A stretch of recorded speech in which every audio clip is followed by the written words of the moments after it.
فألقي السحرة سجدا قالوا آمنا برب هارون وموسى قال آمنتم له قبل أن آذن لكم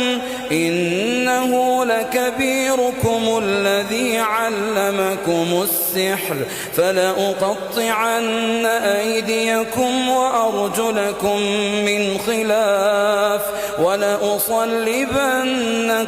في جذوع النخل ولتعلمن أينا أشد عذابا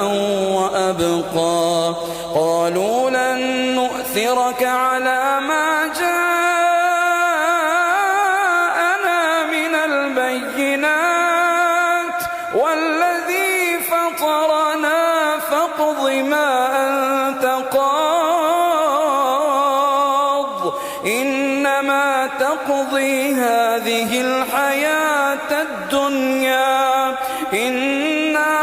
آمنا بربنا ليغفر لنا خطايانا وما أكرهتنا عليه من السحر والله خير